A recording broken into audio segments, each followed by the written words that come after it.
You know.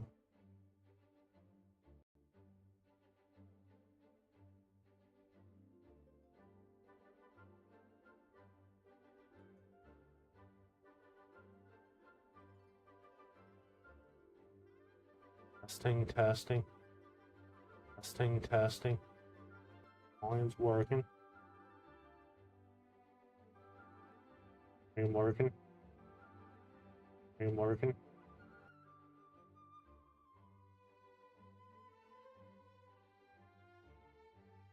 Posting on live so people know.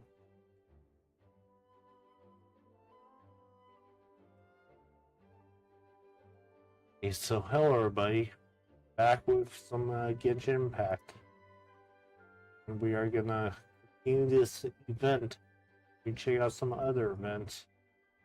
Hopefully events.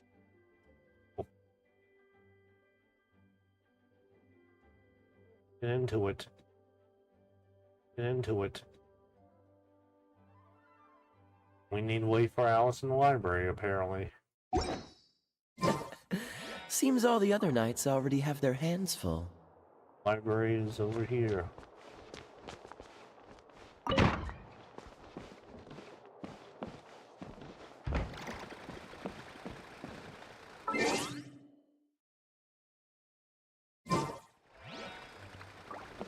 Let's go down the stairs. Into the story.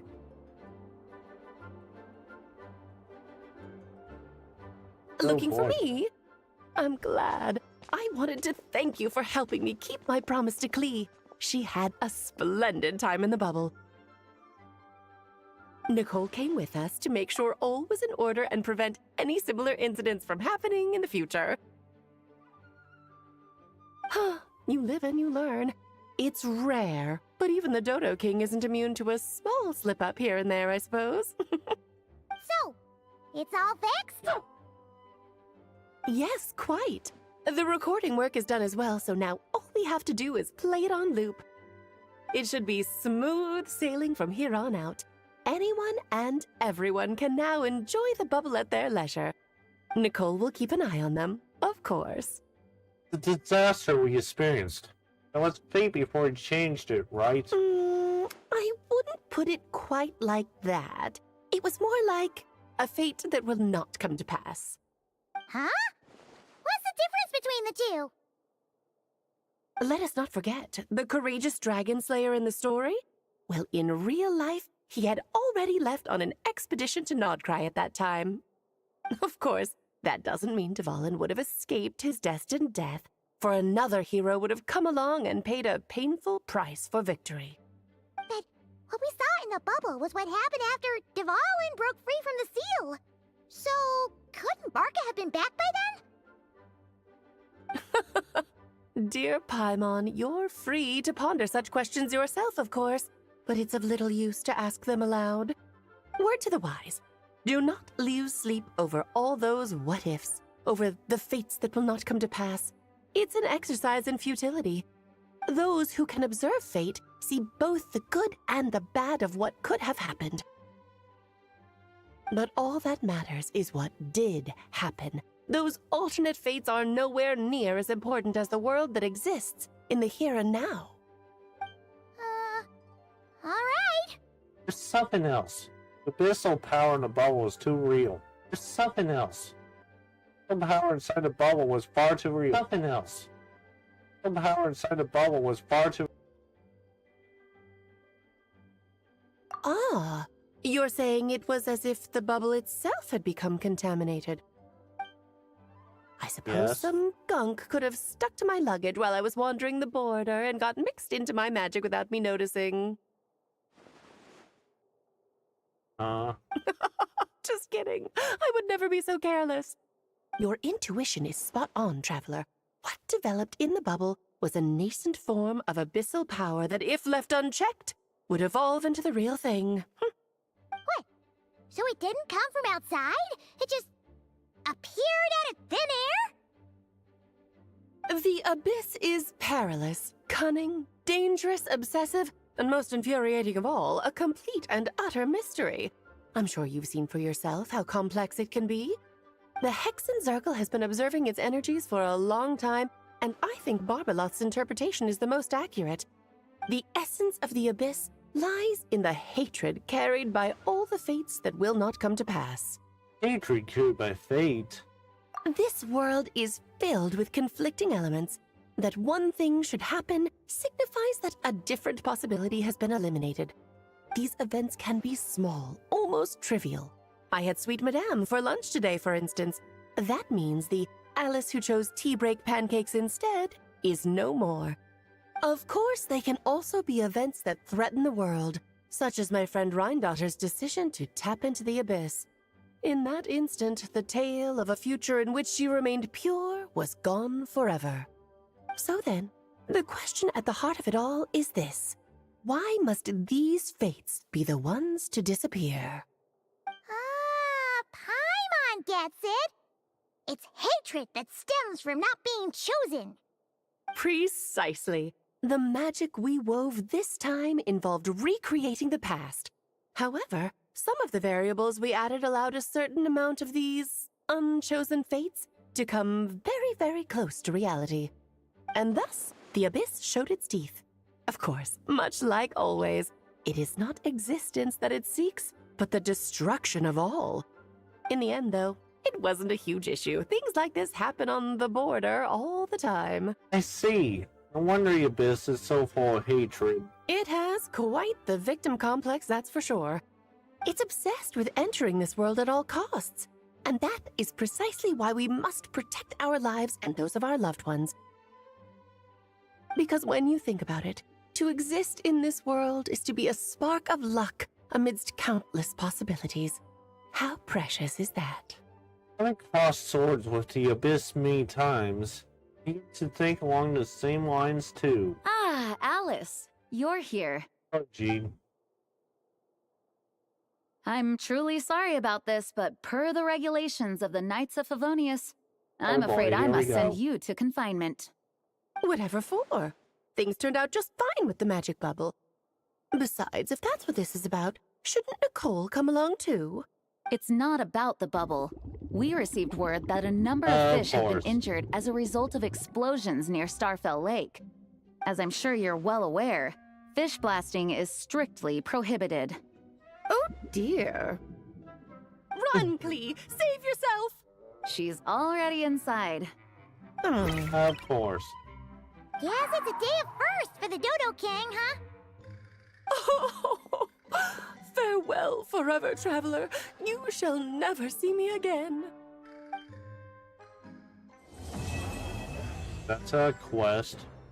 More. Eight. Let's talk to Hertha.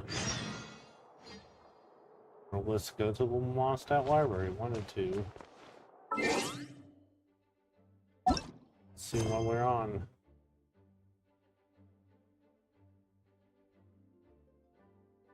No more.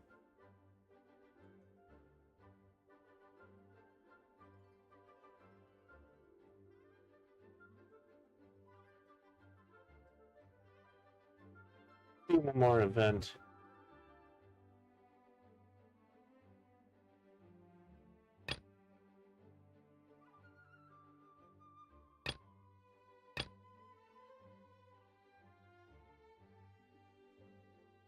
Find it.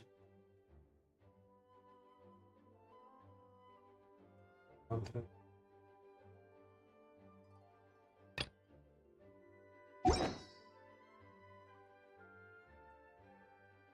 Where's the events? Here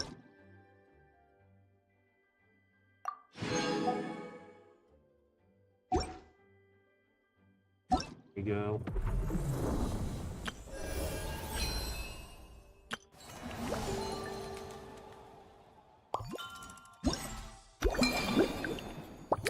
Here's this event.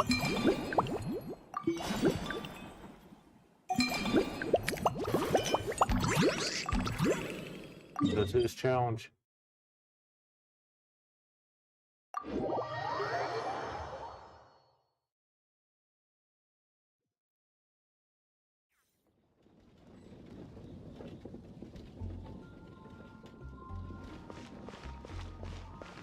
This is the assortment right here. I feel like it could have gone a bit further. The acting Grandmaster's sword pressure could have felt more imposing. Really, it would feel as if a single slash could split a man in two. It would truly live up to her name, the Lion Fang Knight. From our standpoint, I agree. In terms of presentation, I say the current level of artistic refinement is already more than enough. She agreed to lessen her image in the main game. I doubt she expected us to go this over the top. Hey, what are you two chatting about? Oh, perfect timing, Armory Knight. I want to try out the Cavalry Company's nightly play. Does have nightly in the name? How is it different from a normal play? Basically, it's a kind of live combat experience, mixing Mondstat style costumes with sets from Fontaine's film tech. You step into the set, you'll fight powerful enemies and get a taste of the larger-than-life heroism you hear about in the stories. For the nightly part, in battle, once your faith reaches a certain point, you can summon the Shadow of the Lion Fang Knight. This allows you to use Dandelion sword pressure to send waves of wind sweeping across the battlefield, killing evil foes like leaves scattering before a storm. Hey, the Lion Fang Knight, isn't that Jean? Feels like you two really look up to her. Haha, indeed.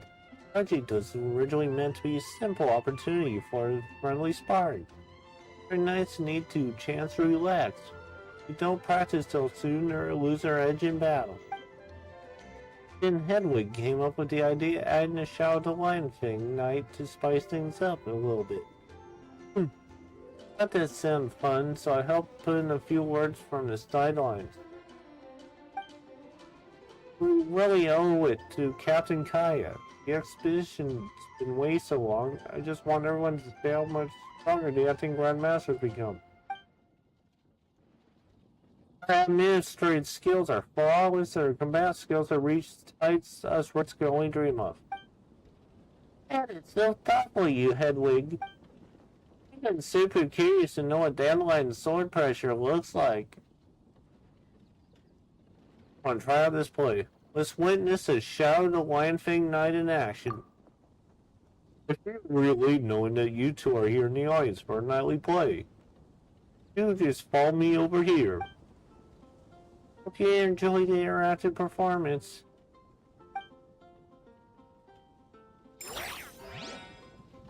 So,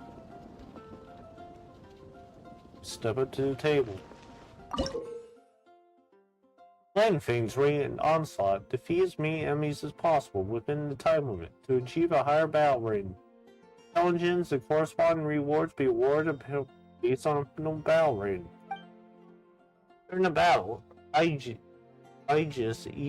will continuously accumulate over time. Being enemies or completing specific activity objectives allow for faster accumulation of Aegis. I don't know if I'm saying that right. Aegis reaches a maximum value, can summon the Shadow of the Lion Fang Knight for support. Expect the Shadow of the Lion Fang Knight to unleash powerful sword pressure strikes and deal devastating blows to its enemies. Now the Lion Fang Knight will circle the battlefield as it moves. Listen in camera, you can change the attack direction and sword pressure. When directing the Shadow of the Lion Fang Knight, weakness on enemies will be marked, unleashing sword pressure to attack said weak points. Deal massive damage. Breaking a blue weakness will reduce the enemy's health points by half. Breaking a red weakness will instantly defeat the enemy. Basically destroying multiple weak points with a single sword pressure release will grant extra battle rating based on numbers of weak points destroyed when defeating enemies. Direct the Shadow of the Lion Fang Knight to defeat enemies. After defeating certain battle rating, be further ahead, supply various buff effects his sword pressure to deliver more astonishing hit effect. Okay, so we got Hill Churl, Meta Churl, Flame Grader, Phantasm, Cloud Churl, Bio Slime, Phantasm, Water Spout. We'll need Devon, Burn, whatever his name is. And then put Barker in. The healer.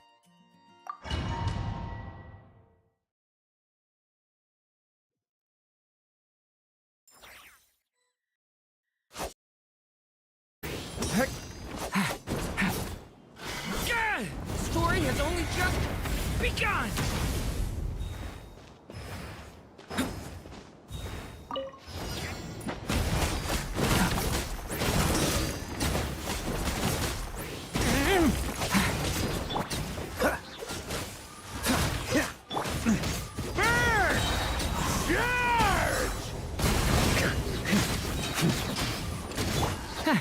Decay!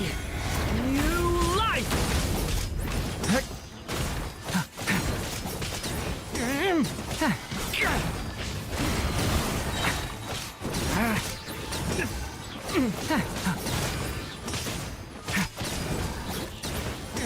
Stay away from me!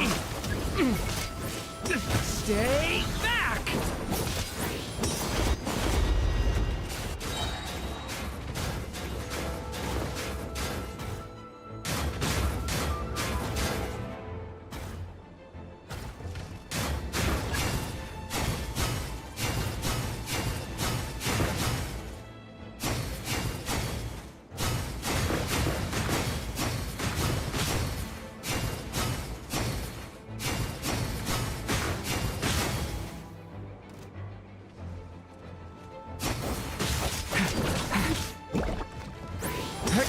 Decay! New life! Get back!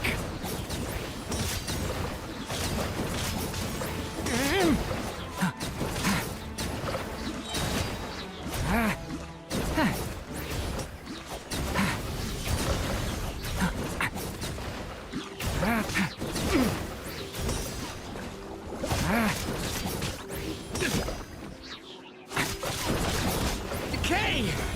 New life!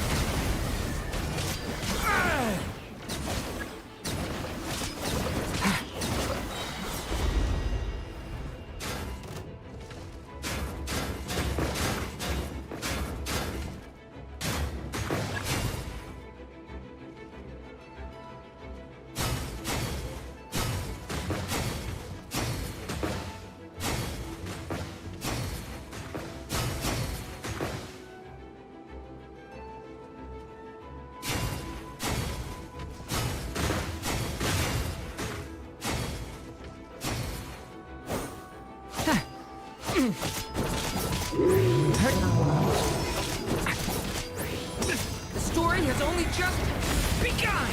Devouring Claw! Ah!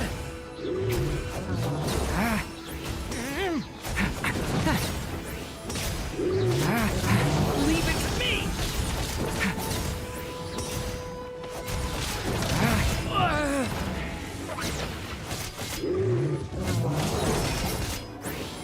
The story has only just begun!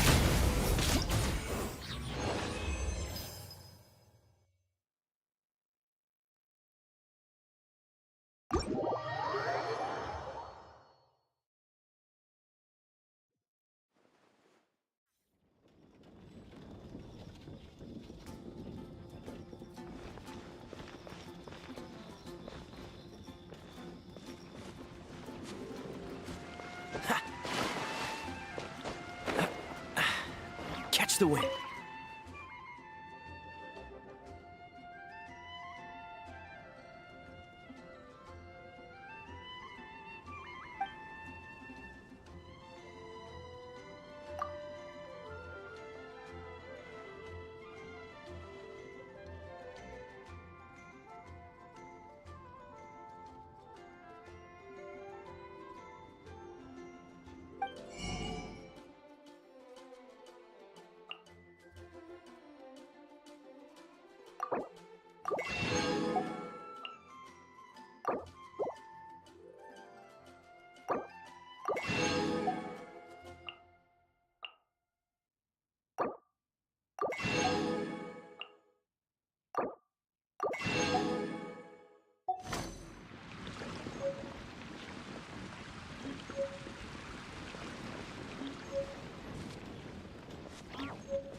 Nice to meet you. My name.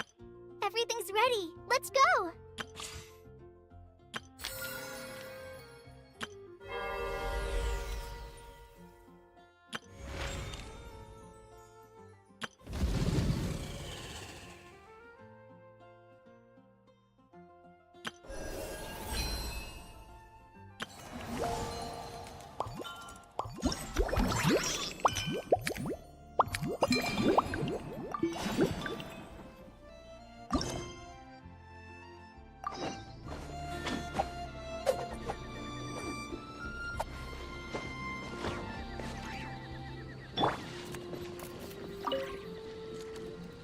Hello there, Honorary Knight and the Helper in White.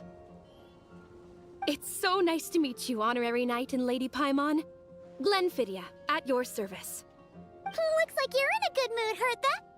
And nice to meet you, Glenfidia. By the looks of things, you're about ready to open? Indeed. Thanks to some help from the Angel's Share and the Cat's Tail, our drink stand is ready to go. Besides all the classics, we also mix cocktails to order, and are currently offering a limited-time delivery service. Cocktails?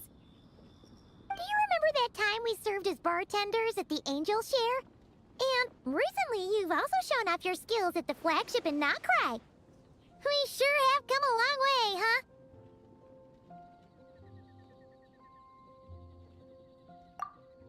The only thing is, our current drink selection is quite traditional, and it stopped feeling fresh long before the expedition began. To offer everyone some more exciting choices, we're planning to revamp our menu. But I need to get back to handling resident requests, and Glenfidia doesn't have much experience mixing drinks. Plus, we've got a whole bunch of outstanding delivery orders on hand. Honorary Knight, if you're free, could you maybe help us out for a while, just until my other squad gets back from the Stormbearer Mountains? You'll be amply compensated, of course, plus double pay for overtime, depending on your performance metrics.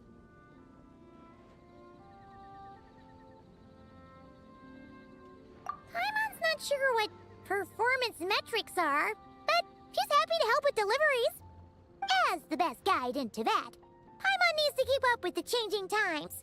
Besides, this'll give her the chance to explore the city and stay up to date with all the recent goings-on. Working with you two is always such a breeze. I'll do my best to support Lady Paimon in any way I can. I'm very skilled when it comes to things like portioning out drinks. All right. Well, if you're ready too, then let's get to work.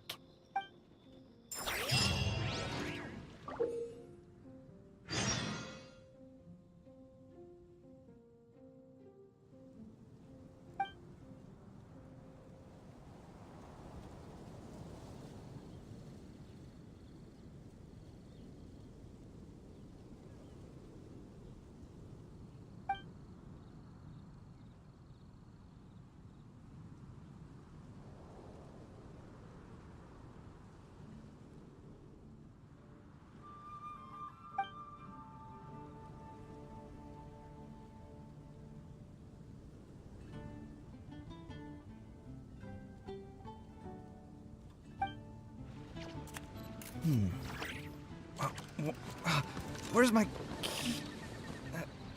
Not again.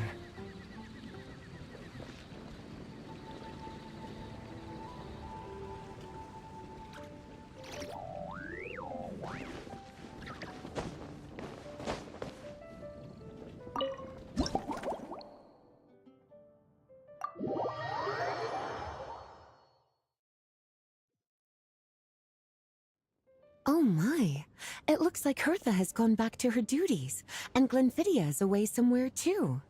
Has our dear cutie taken complete charge of the drink stand?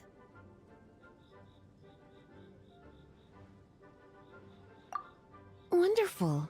Now I can order without worrying about ending up with one of the logistics company's specials. The type of drink that keeps you awake all night, leaving you no choice but to pass the time working.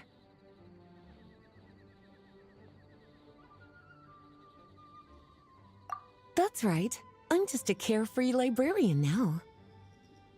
If only there weren't so many people with overdue books, and I didn't have to go door to door to get them back. I would have dropped by to chat with you sooner, and try out your delightful creations, of course. Let me think. I don't really have a favorite drink. Just rustle me up something rejuvenating that'll lift my spirits. And if it could help me nod off to sleep later, that would be even better.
Here's a snow-kissed dawn. Hope you like it. It's delicious, cutie. Pleasantly tart, sweet, but not cloying, smooth on the palate, with a refreshing aftertaste. If anything, though, I seem to be feeling a little more energetic than I'd like. Perhaps you've unwittingly unraveled Glenfiddia's secret and concocted an even more effective pick-me-up?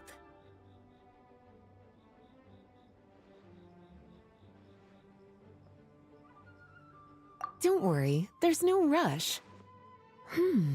Your eyes are aglow with curiosity, as though you have many more questions to ask. Let's chat for a while. Take your time.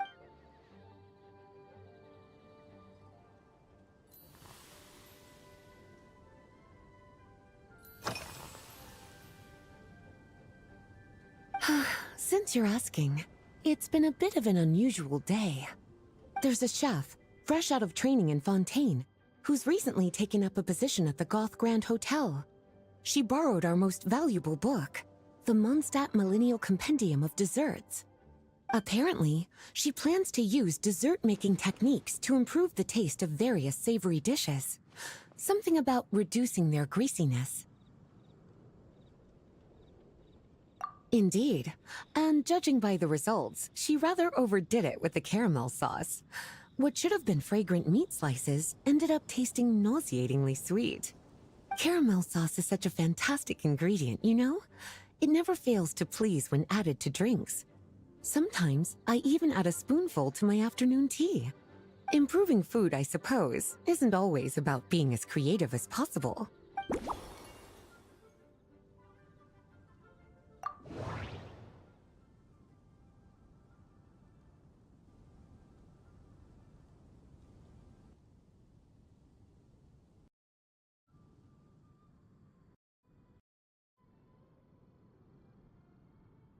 Sorry about that.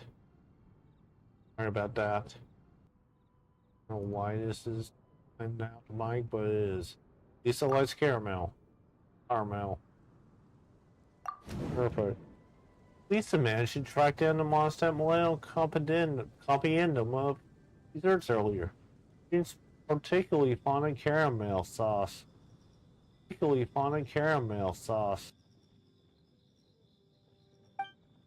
That's a good Try substituting some of that for the tangier smetana. Okay, turn to the dialogue. Restoration. Don't need to replace the with the caramel sauce. Yeah, what's your special notebook like? By the way, is that a notebook you brought with you? By the way, is that a notebook you brought with you? Oh, this? That was for another of today's little errands. A large contingent of the expedition team will be returning to Mondstat soon. They've been away for such a long time, so there's a good chance many of their tastes have changed. Jean asked me to visit some of their families to try and get a better understanding of what new ingredients might satisfy our knights' changing preferences. Such detailed planning, such thoughtful arrangements. Well, they've all devoted their blood, sweat, and time to protecting Mondstat. They deserve some care and respect in return. Based on what I gathered, the most requested ingredient was cacahuatl from Natlan. Cacahuatl? It seems like our knights have developed a taste for cocoa. In their letters, many of them mention that they rely on cocoa to keep themselves energized. So she wants I've tried cocoa. hot cocoa myself, and I must say, I find it just as effective as coffee when it comes to staying alert. Cocoa might help her stay awake. Cocoa might help her stay awake. Let's piece together clues. He still looks into his expedition members' preferred ingredients. It seemed like cacahuatl came up quite a lot. I'm thinking Snow Kistan uses cocoa too. Cocoa could be quite a potent stimulant, so let's leave it out. Talking about flora. What kind of ingredients have you been into lately? Lately? So careful with your wording, cutie. Is that because you think that I, too, might have changed since we last met? Or Oh, you're simply so- because you can't remember? Well, you're so well-traveled and well-read. Well, you're so well-traveled and well-read. I mean, it's normal for your tastes to change from time to time. Not bad at all. A flawless answer. Back in my student days, I might have been drawn to every new and Excuse me, exciting sorry. ingredient I read about, constantly expanding my horizons and stepping out of my comfort zone. But now, I've grown accustomed to a life of comfort and routine. To paraphrase a certain Leowed legal expert, my life is fast approaching a state of living out one's golden years in peace and comfort. I'm no longer so easily moved by adventure and excitement. I'm sure you remember, a few years ago, when we were adventuring together, you found me that sweet-tasting alchemical ingredient. Well, my tastes haven't changed a bit since then.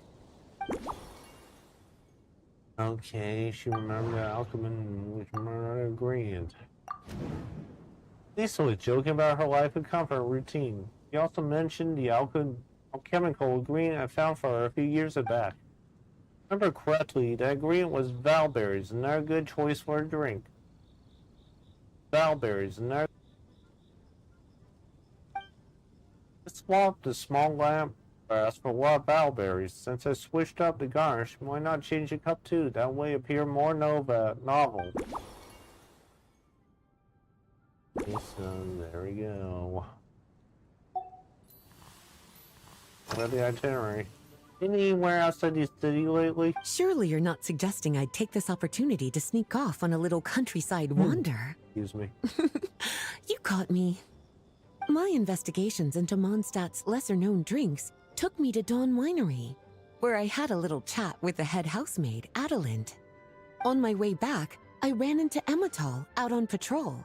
She'd encountered some monsters she didn't know how to deal with, and in her desperation, asked for my help. I accompanied her on a detour to Wolvendom to teach some raving hounds a lesson. It's been a while since I've had such an invigorating workout.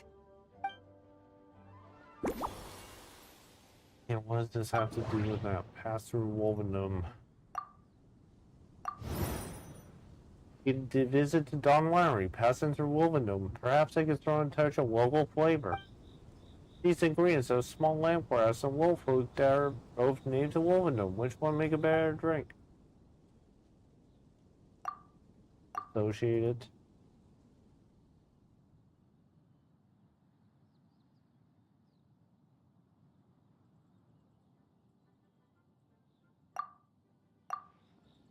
I'm not sure there's a strong enough connection. Maybe I should try a different approach. Maybe I can find some more. Ooh. Let's caramel. These. Interpret.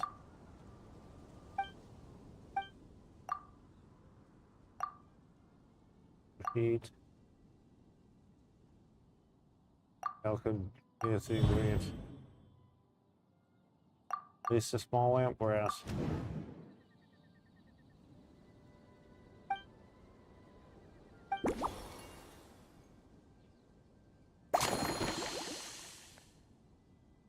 Let's see what we need to make now. I think I know what fits the bill. What fits the bill? Oh, my voice.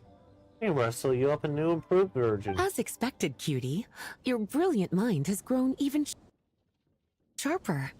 Just a few gentle hints were all you needed to light that special spark of inspiration. It's time to make the new drink. No caramel, no cocoa, and wolf oaks. No. Caramel. Caramel or caramel. And wolf oaks.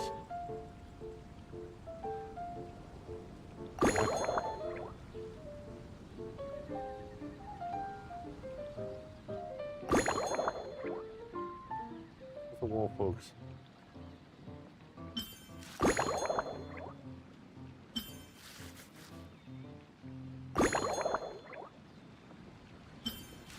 Alright, cocoa. Milk. Caramel.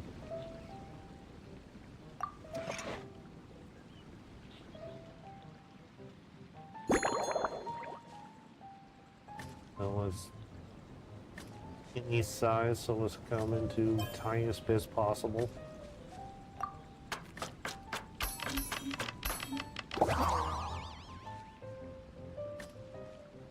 See what happens on space.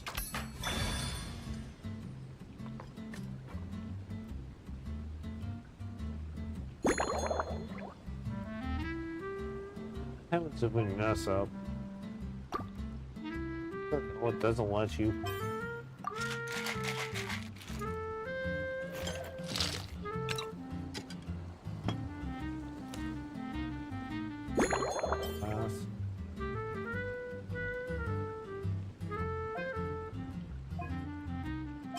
My goblet.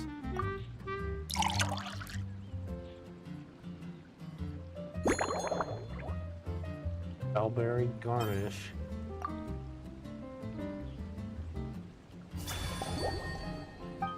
Give her a slumbering rose. Finished! A new creation, custom made for you. This should help you fall asleep quickly and guarantee you peaceful dreams. It's called a slumbering rose. From the colors to the choice of glass, everything's been carefully crafted. You've turned it into a completely different drink. Based purely on appearance, it's exactly my style.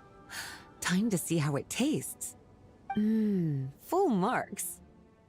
It's like savoring an exquisite dessert before taking a stroll along the shore of Cider Lake, with a gentle breeze caressing your skin, relaxed and at ease. I no longer feel drained of energy, but neither am I overstimulated. I'm actually starting to feel a little sleepy. As a bedtime drink, this is pure perfection. So good, in fact, that I feel like writing an article to extol the virtues of this slumbering rose. I can use it as an opportunity to crown you the new maestro of mixology. That might be taking things a little bit too far.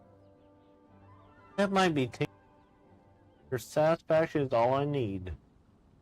Satisfaction's all the praise I need. Speaking of lakeside strolls, why don't you join me next time there's a clear, warm day, when the sun is bright, but not too harsh? Any walk would be more relaxing with you to talk to along the way, cutie. Then, when we get back, you could fix me up another glass of slumbering rose. That sounds lovely. I'll make sure to set time aside the time. And I'll make just as sure to hold you to that. When the time comes, I won't accept any excuses.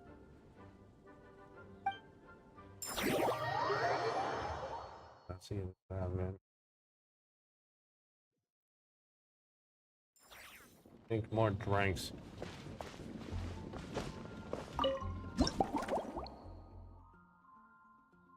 Oh.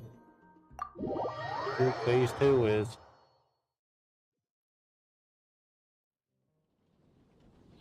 Who's this?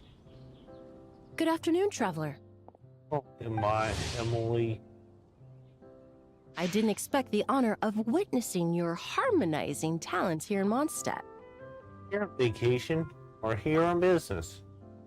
Both, actually. A lady calling herself a mage asked me to come manage her flower shop. At about the same time, the Cat's Tail commissioned me to create a new fragrance for their establishment. Ending today's busy schedule with a drink crafted by you in person is truly a wonderful reward. Now, they'll make sure to pull out all the stops. I'll mix you a special surprise. I have faith in your choice. More sensitive to aromas than most people. Very unbalanced blend of scents might make her uncomfortable. In case I should use ingredients with complementary scents and try to add a dash of Fontaine flavor too. A Mondstat take on luminous twilight.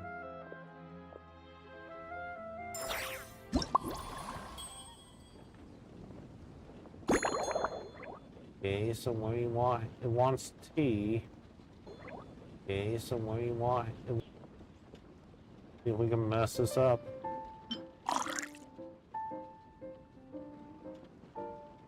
Tea. What happens if you mess it up? Lemon juice. There.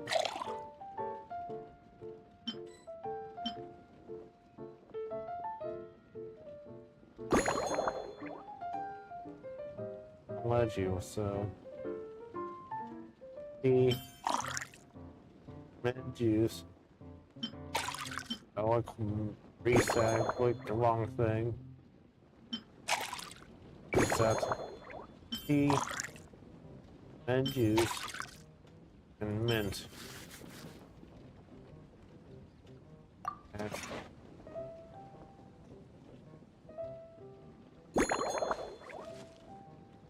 All bit pieces.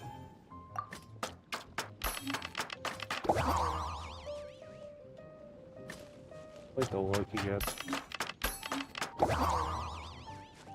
I love that look.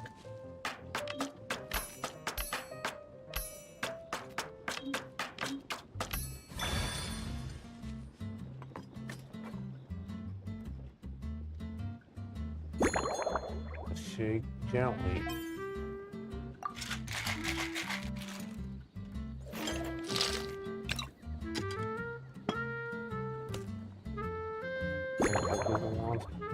All glass.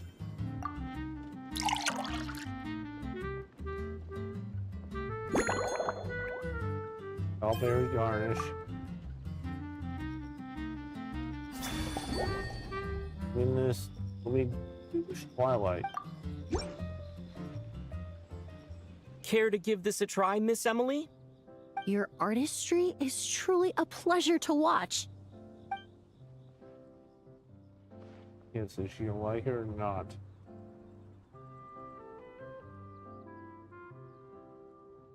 Okay, that's not a good face. This tastes like a local variant of a Lumiduce Twilight. Am I right?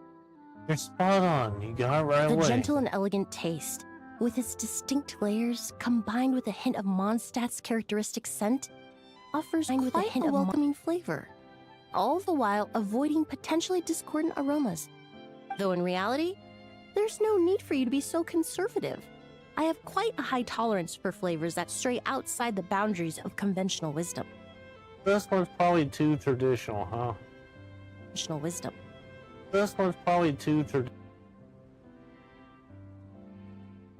You're looking for more avant-garde. Your drink was nice, but it would be perfect if you could make one with a little more depth. A cocktail that shows off your unique understanding and enhances my impression of Mondstat. If you need time to mull things over, perhaps you might find inspiration in a little light conversation? Oh boy, here we go. Let's have a conversation with her. What progress? That's everything been with your perfumery lately? Oh, thank you for asking. It's been going well, though this trip to Mondstat has presented some unexpected challenges. We need to look for When I first got here, I was relying on a copy of An Overview of Aromatic Substances and the Human Senses to identify promising local ingredients from the Mondstat region. To my surprise, my trial fragrance, which used Valberry as the primary note, proved far too sweet in the context of a tavern, relaxing people so much that they ended up feeling drowsy. The bartender with the beautiful ears, for instance, fell asleep right at the bar. I never knew that Valberries could have that effect. This means Valberry perfume is off the table. Let's just say that sweetness isn't always a case of the more the merrier. Maintaining an appropriate balance is beneficial for both body and mind. Even in daily life, I rarely eat sweet food, and I try to avoid fruits like berries that have a high sugar content. In the end, I completely eliminated Valberry as an ingredient and turned instead to Windwheel Aster. With some success, I might add. So we're sweet bound. These cigar to clues. Sweetness of Valberries has added a few complications to Emily's work. She believes that too much sweetness may not be a good thing for the human body. Berries also used in illuminating Douce Twilight. Perhaps the bear swapped them for something else.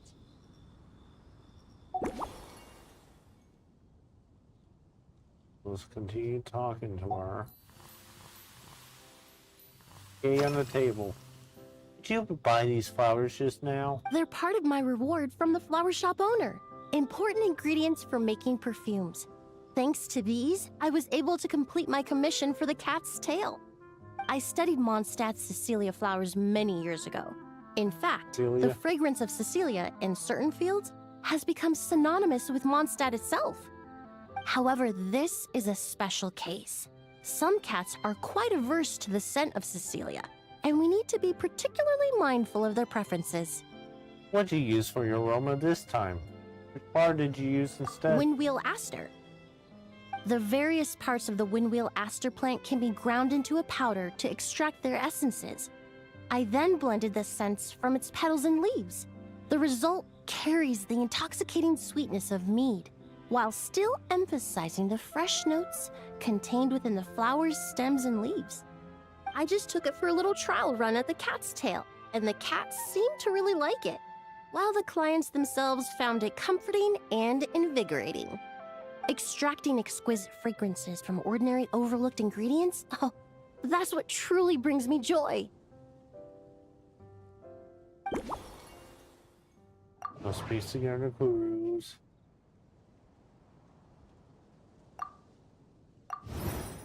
We created a new fragrance using Windwheel Aster.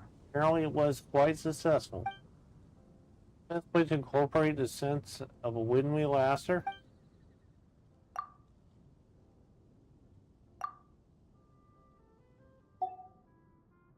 In the conversation. Bright and clear sky. The weather's nice today. This is what it feels like This is what it feels like to start a conversation with a classic icebreaker. It really is. A while earlier, I watched a whole run of fair weather clouds float by, fluffy as pillows. It's not overly humid either, and the wind is gentle too. In such conditions, one sense of smell is heightened, but not to an excessive degree. When scents are blended well, they naturally combine with the ambient context, leaving particularly powerful impressions. Never realized scents were so affected by the weather. That'd force, oh how amazing, by the weather. That'd force, oh how amazing. It seems something similar is true for mixology. As long as you choose a base of appropriate strength, the various flavors will blend seamlessly together. When mixed properly, all the ingredients work as one to create a most wonderful symphony for your taste buds. I see, so combination of flavors is key.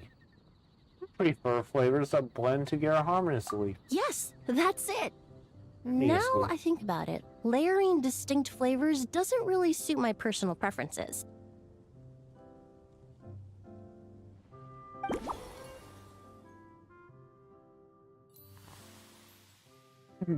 Usual hobbies and interests. What do you usually drink? Usually, after work, my friends from the Maison Gardiennage sometimes treat me to a few drinks. I usually stick to fruit tea. That way, I can get straight back to work after our gatherings. If it's before a holiday and my friends are in high spirits, I sometimes order a small glass of sparkling fruit wine. There was an officer named Terena who used to treat me to aged Corte wine. But since she was transferred to the Special Security and Surveillance Patrol, we haven't had the chance. Oh, so you do drink alcohol sometimes. Or might overstimulate your senses. In the world of science, high-proof alcohol is a widely used solvent. I've grown well accustomed to the smell of it by now. Besides, when I'm slightly tipsy, my state of mind changes, which in turn alters my approach to perfumes. It doesn't matter if the result is good or bad, it's all about trying something new. So I don't mind drinks with just a little bit of alcohol, but I don't like anything too strong. Okay, so let's piece together all the clues.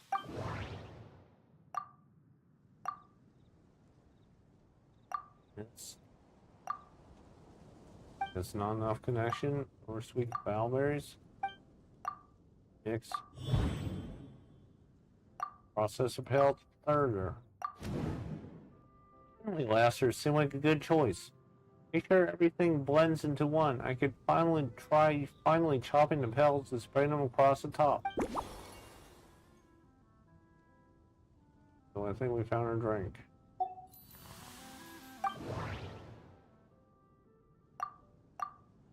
Thoroughly. Fire.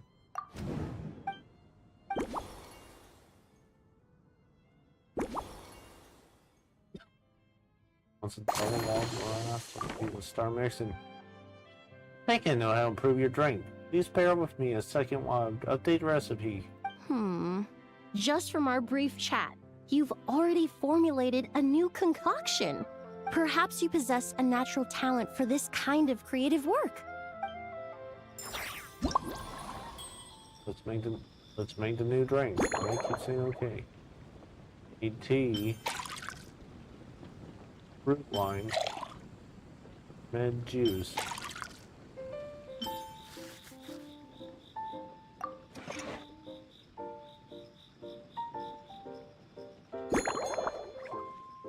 The pieces into any size, so large pieces. Alright, key off getting this. Present on. Yes.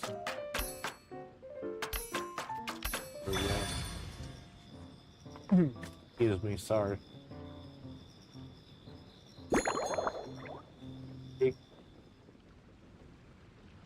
Big hard.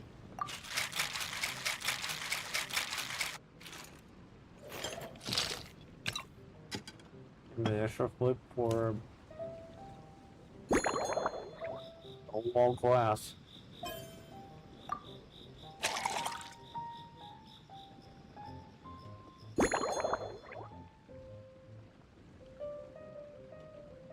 And star salt.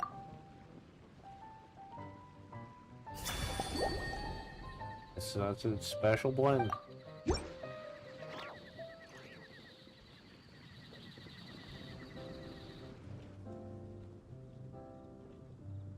Here you go. A new and improved, Emily-inspired Lumiduce Twilight. I haven't come up with a name for it yet. The colors are cooler and more refreshing, and the fragrance is delightfully subtle to match. Are these bright specks on the surface the crushed petals and leaves of windwheel asters? Yes, you clearly know your stuff. Floral symbol, Mondstat. I'm sure it must taste wonderful. Let me try.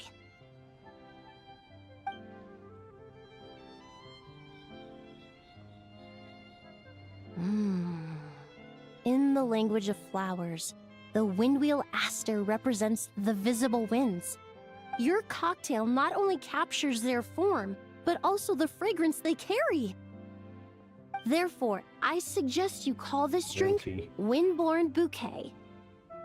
The winds and clouds of Mondstat swirl together in the glass, leaving behind enchanting traces of fragrance. Excuse me. Perfect name from Master of Perfume. Yeah, and full style. Really? Oh, perhaps it's just a habit of my profession. I'm glad you like it. Now it's time to slowly savor this masterpiece. Drinks. Thank you so much. This trip to Mondstat has been so rewarding. This is the most memorable cocktail I've ever had.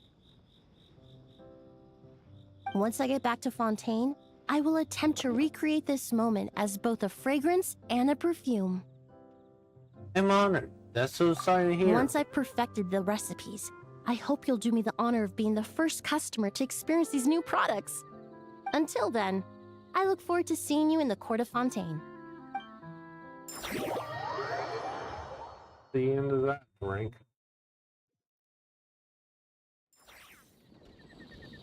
Along with it's nighttime. What the third event is. No two events.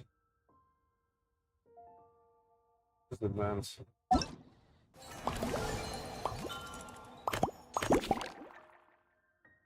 Once you see it's away from welcome. See what this event is. The blind challenge.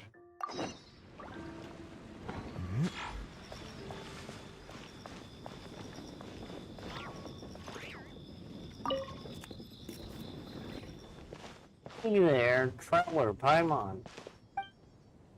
Introduce your new colleague. This is Ija, the signals officer for the 7th Company. This is our able assistant, Vesper. Pleased to make your acquaintance every night. White, it's our honor to meet you. Say hello, Vesper. Aw. There's signals officer. Never heard of this position. This falcon is so well behaved, it looks like it's wearing armor and even carrying a tiny little bag. Hold on a second. Paimon's confused. What did Amber mean when she meant performance? This have something to do with Miss Ija Vesper? Let me explain. Jean probably told you you're hiring a wind glider speed shooting event. Am I right? Very simple way of explaining it. It might be a little different from your expectations. Event is more like a flying performance and an instruction challenge. The crux of this event isn't gliding with a wind glider. It's sending signals from the ground to the airborne unit, like Vesper. You can instruct them to perform complex maneuvers and defeat monsters. Done by targets naturally. Be a novel experience, a pleasant little surprise. Wow. Sorry. We're not gliding, we're guiding. We're just sit at the back and send signals. That's right, this flying challenge is a technical demonstration. Our goal is to showcase a new direction we're taking to develop the Knight's wearing abilities to our colleagues. It might be able to accurately detect enemy movements and make concise records like gliding. A skill that every knight could aspire to. For Vesper is me, it's a very comprehensive set of instructions, so that armory knights could coordinate with well-trained Mondstat falcons to perform a pair of eyes in the sky. That way, even without strong outliers, we could gather intelligence over sustained periods to ensure steady progress in advancing. After the invaded forge facing weaponry, the Vesper is eliminated. Weaker airborne monsters we encounter could be eliminated in advance. Very impressive, you sound like an engineer. Yeah, Aija. Be serious around these two. You're not having Commander Edrica. His playing as a new animal friend. The most important thing is to have fun. And better just eager to get underway. Vesper has been trained hard for this demonstration. Get your approval, Armory Knight, and the Helper of Light, all with clean our instructions. This will be good to go. Then we can polish them up and we'll put them in practice. Which might encounter a few mechanical malfunctions during the demonstration. Trains intensely and may end up wearing out some of the components. Replacement components already. We'll swap everything out. We'll make sure Vesper's backpack works perfectly in the field. Sorry about this. I'll be strict, but I won't be harsh. Sorry about this. I'll be strict. Yeah, bird voice. I'll be strict, but I won't be harsh. Don't worry, I'm not here to nitpick. Everyone's gonna give it a proper go too. Don't worry, I'm not here to nitpick. Everyone's gonna give it a proper go. You sound like all part of your burst and go. Well then, have fun. And Falvonius Falcon's recon log. Vesper must command Vesper, the Falcon, to fly along a designated route, launch projectiles from an alchemical backpack. Wait. Destroyed the war trial going tired the spice score. Right, will be multiple. Okay, so we control the Falcon. Okay, so we control the Falcon and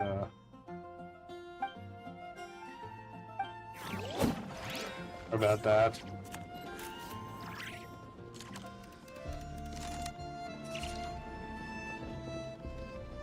Let's go try this.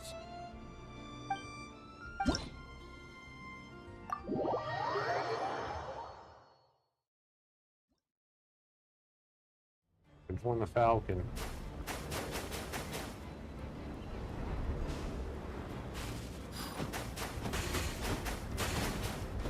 Aerial combat.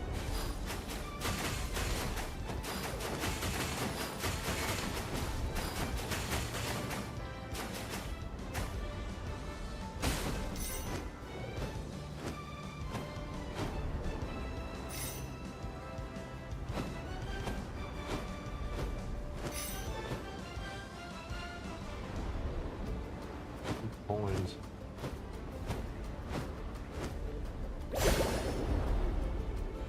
Oh, yeah, Vesper is such a pro. Next up, ignoring our targets. Have to get in front of them.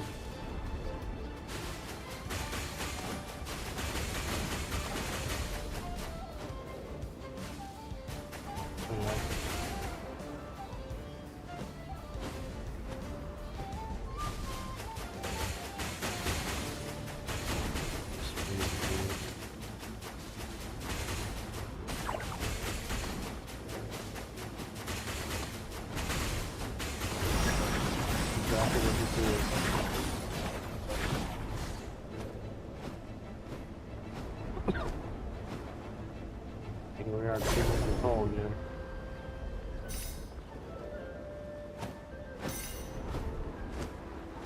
I don't know what these purple things do.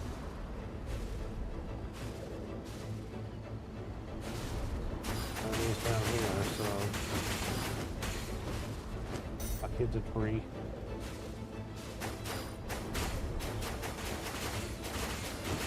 Clear out this.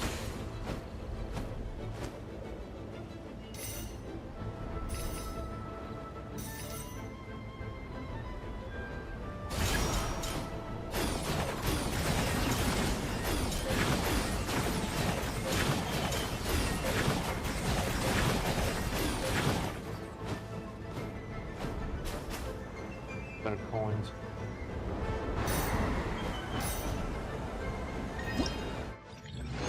There we go.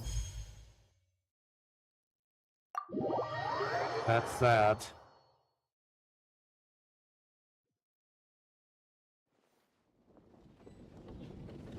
So we get another thing I want to see.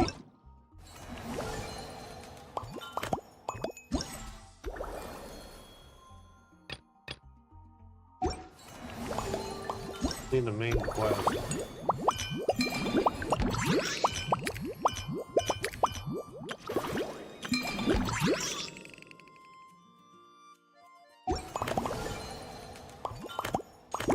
Let's go see the echoes of memory. Here we need to find discrepancies in the. Oh! Looks like it's been fixed already! Here in the bubble world.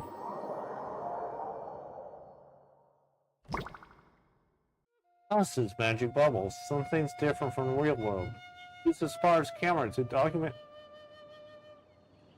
these discrepancies and assist Nicole with debugging process and obtain the corresponding rewards. Discrepancies I have found saved the discrepancy log on the left for easy reference. It is failed to find new discrepancies, for sometimes more clues will appear in the discrepancy log. So this is basically find what's wrong.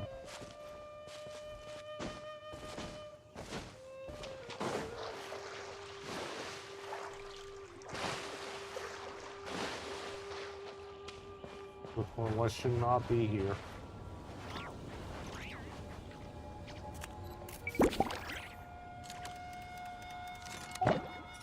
Statue 7 with Lee.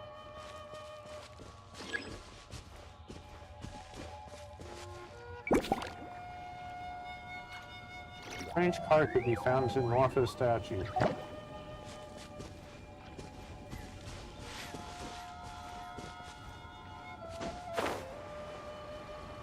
Up there.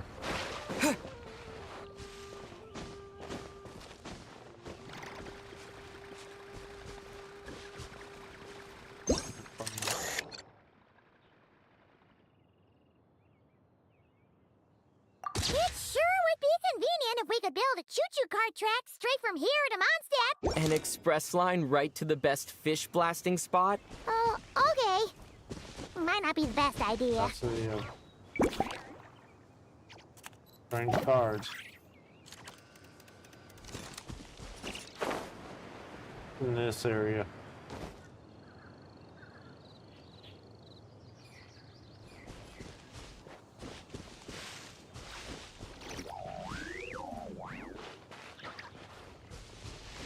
Okay, this is not here.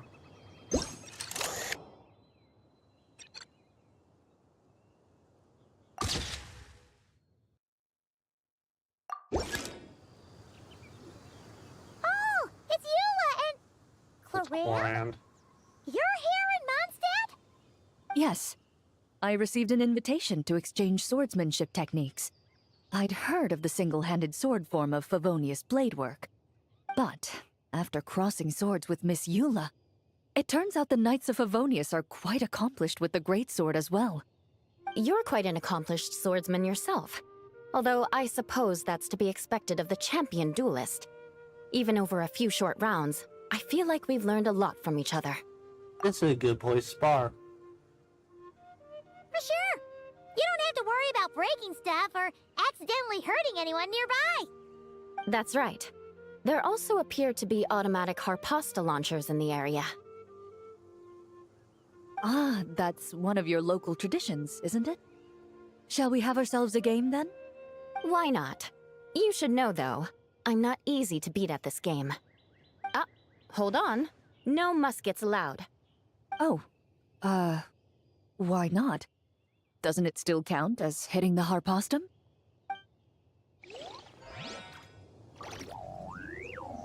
Or in the Eula. A sword's range is limited, though. Ah, of course. A sword's range is... Ah, of course. Click the wrong. See another discrepancy over here. climb on it.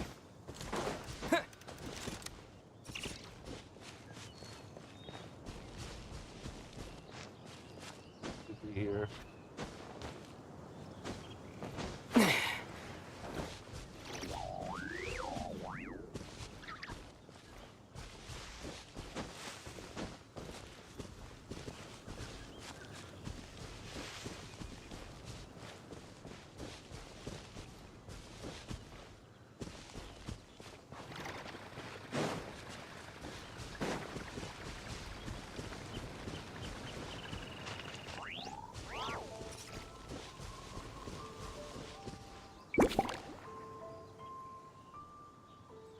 Southwest of the statue.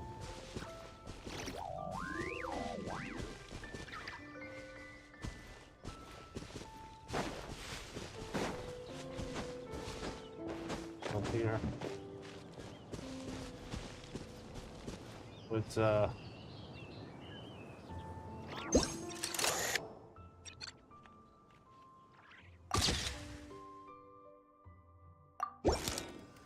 there's a freezer.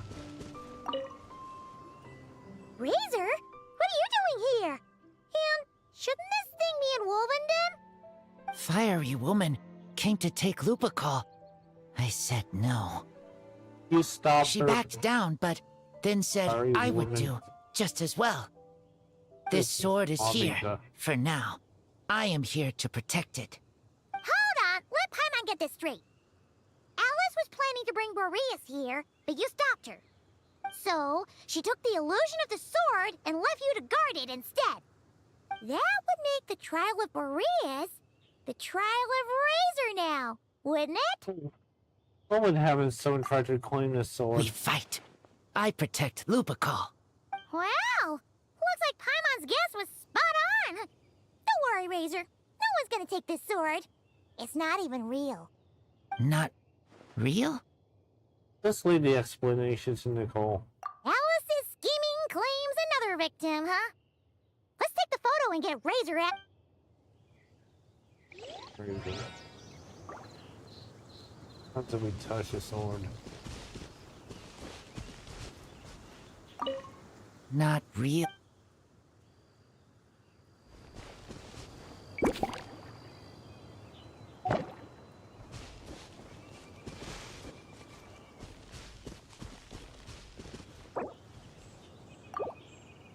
Second ball world.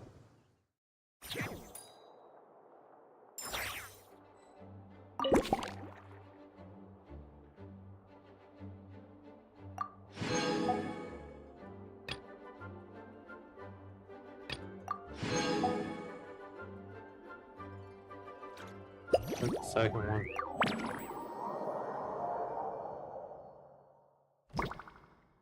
Here we are in the city.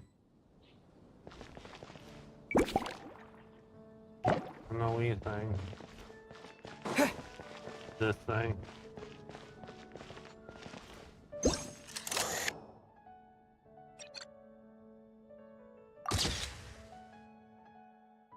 Story.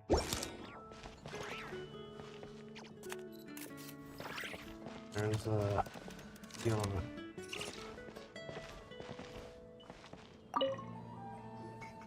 So that's where it was. Diona? What are you doing here? And with a Ictomosaurus too. It's my first time seeing these little guys. They're from that land, right? Oh, they're so cute. Alice put a version of the cat's tail here and asked me to run it.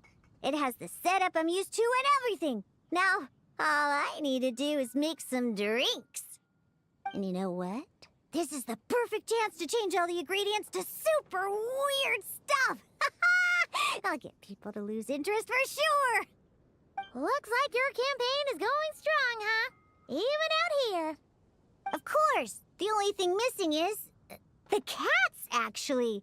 They seem to prefer the real cat's tail. But that's not a huge surprise. Cats are sensitive about where they live. Even if the place looks exactly the same, they'll know something's off. So, Alice said she would find different staff instead. And then these little saurians appeared. Aww. Bennett gave me a few pointers on how to get along with them. Turns out, there's not a huge difference between them and a cat or a dog.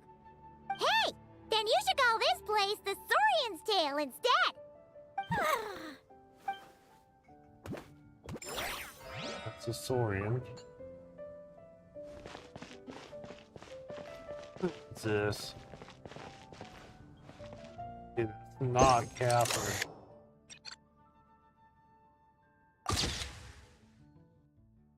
Where's Catherine?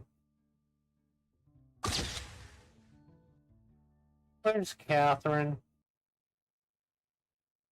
Okay, so yes, we're now and we're on here too. Ours are normal.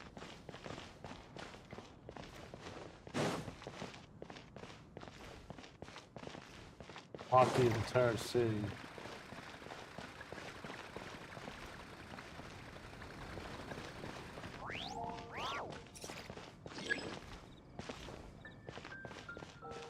The edge.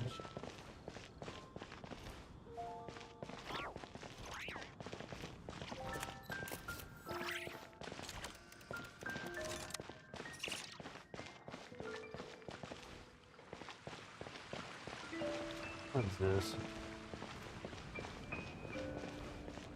We can't cook.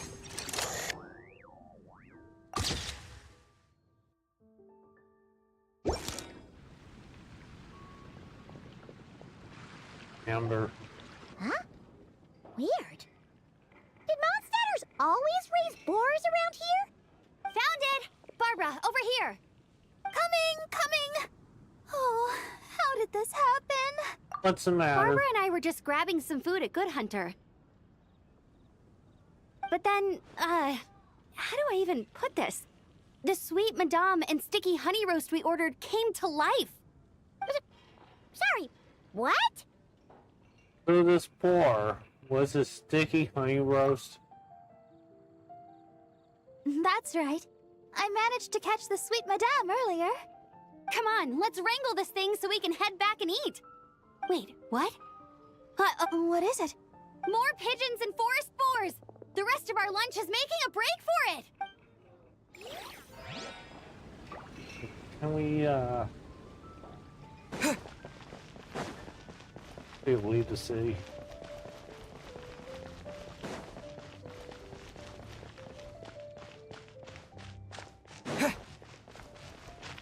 What is this?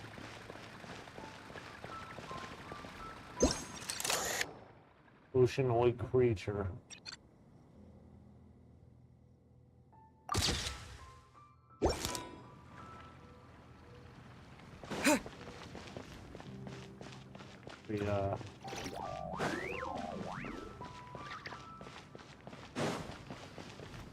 How about we explore the area ahead of us later?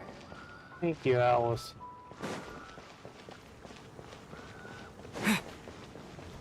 Instead of Paimon's voice, it's Alice's.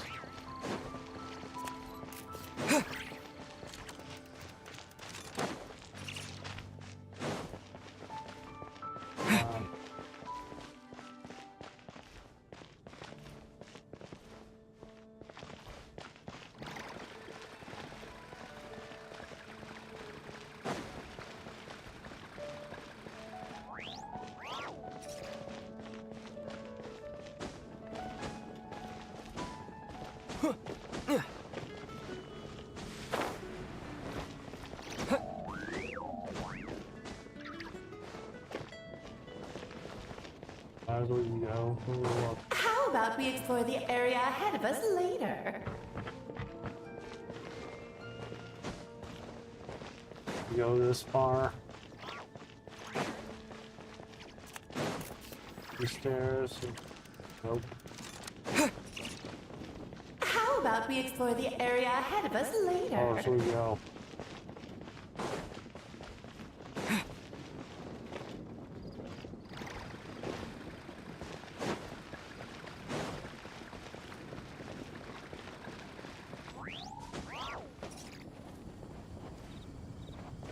Always here.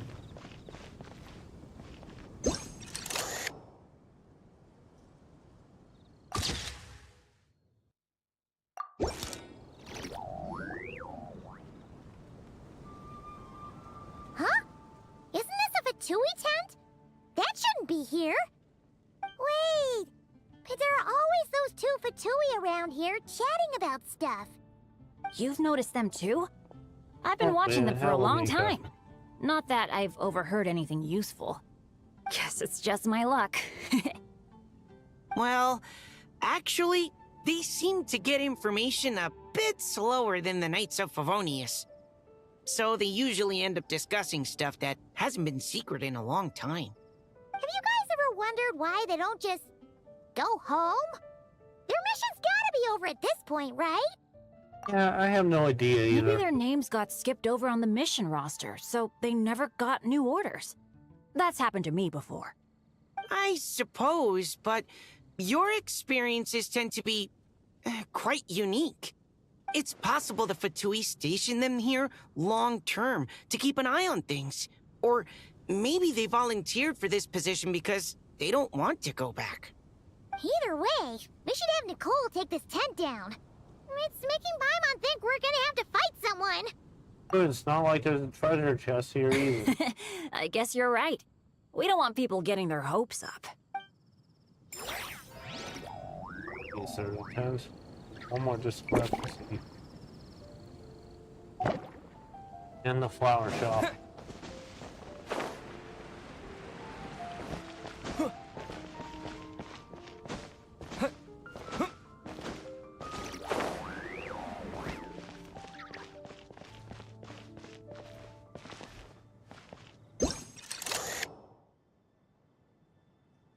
Huh? None of these flowers look local to Mondstat. Emily. Wait, Emily? Hello, you two. Looking to buy some flowers? You're in charge of the shop? Yes, I came to Mondstat to collect a few samples for new scent ideas, but I wasn't finding anything. Then, this lady who called herself a mage told me she had a bunch of rare plants she was sure I'd never seen before. All I have to do is manage this flower shop, and I get to research these plants all I want. Nice! That should help you come up with something new for sure. If there's one trait they have in common, I think it would be the feeling of summer. Refreshing and clear, cutting through the full-bodied and dreamlike floral notes. I certainly have a lot to research, so I think I'll be here for a while.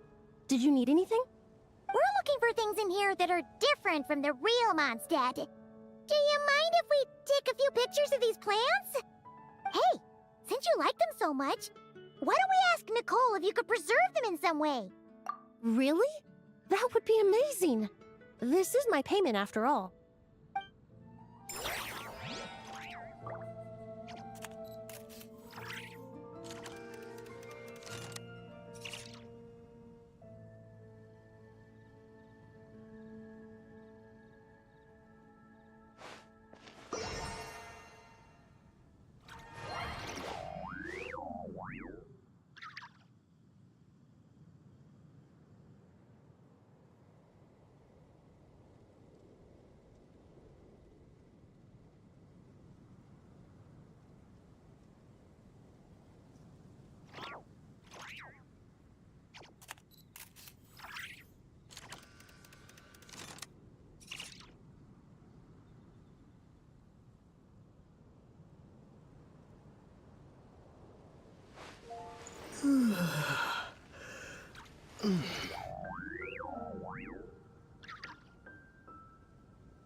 Tortoise?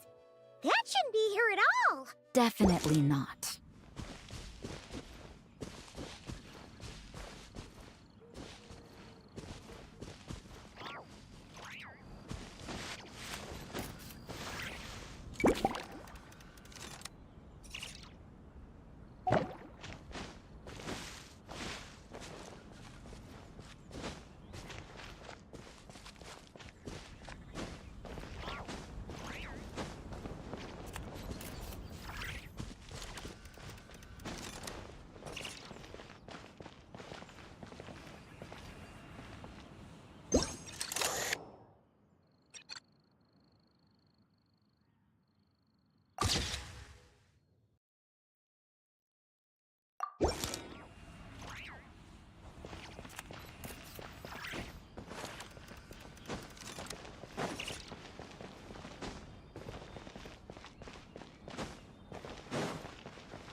Wow! I've never seen such a large turtle in my life. There was a time, back when I was little, when almost every child in Mondstat had a turtle as a pet. It was quite the trend. Oh, yeah! Gene and Diluc mentioned that a long time ago. I had one too, of course. Quite the hassle to take care of. Small pets like that always are. Wait, you had one too? Is that so strange? Oh, no, of course not. I could bring it back to the church and raise it. It can stay behind the cathedral. I'll even build it a pool. Can't be too hard to raise, right? It looks like a tough cookie. Not happening. The next thing you know, you'll have an invasive species on your hands. Just tell that mage to put it back where she found it. Guess that's for the best.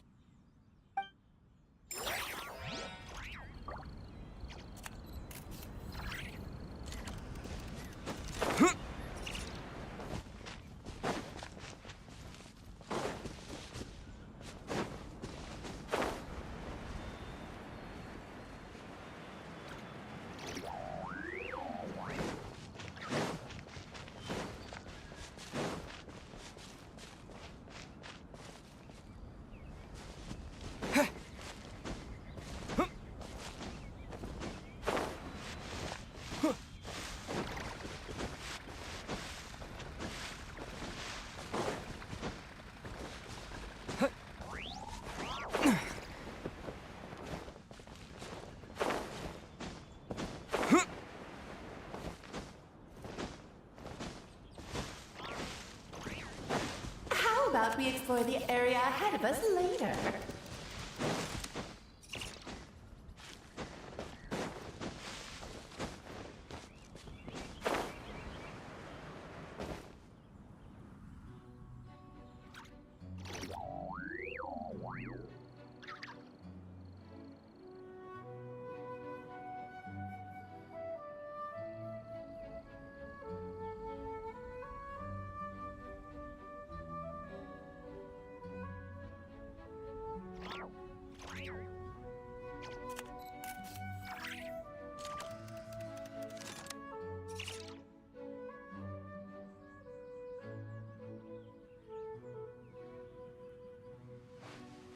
Come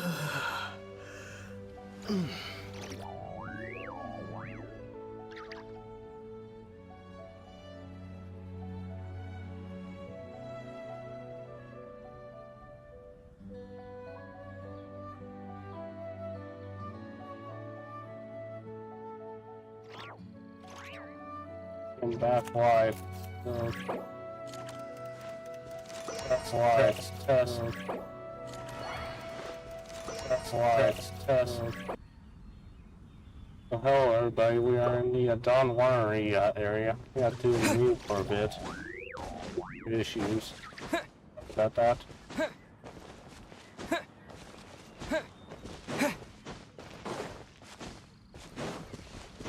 Looking for discrepancies in the Don Winery area. It's the tent over on the east side that we need.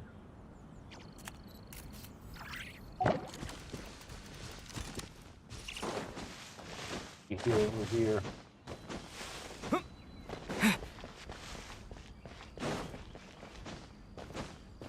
And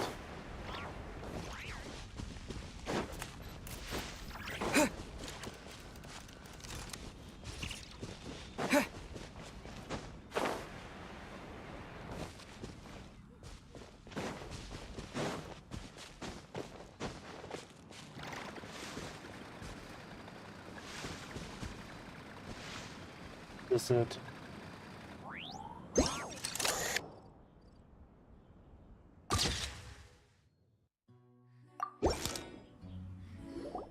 Another church?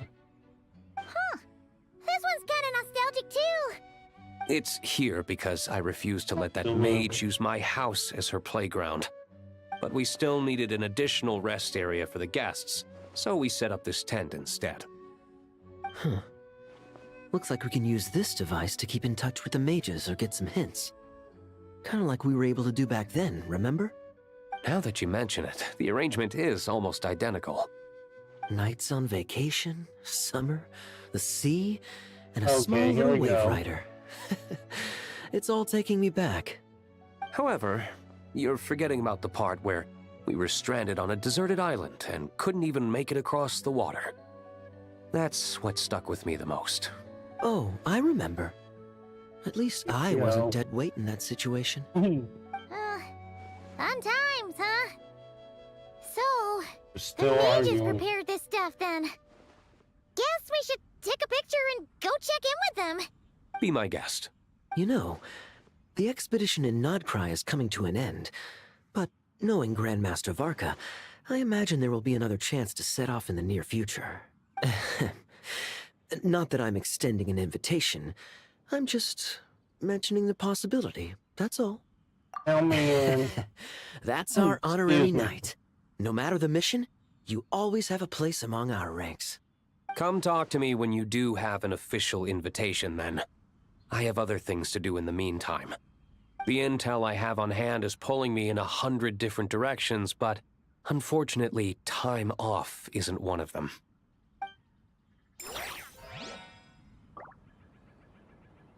Those two. Can we talk to him? That's a shame. I take vacation whenever I can get it, and it's still never enough. I'd visit the Golden Apple Archipelago again in a heartbeat. For once, I feel the same. Again. They have device among the grapevines.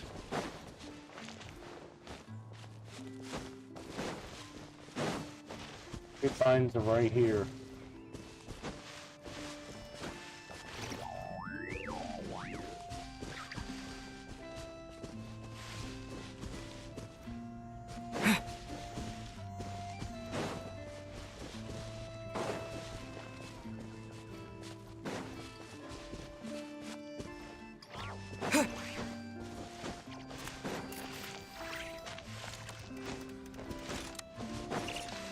Over here.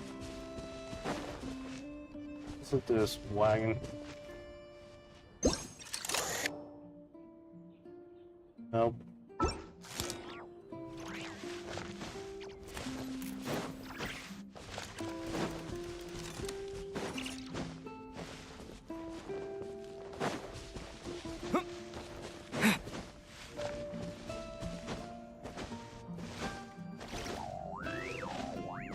to be summoned in the grapevines, it says.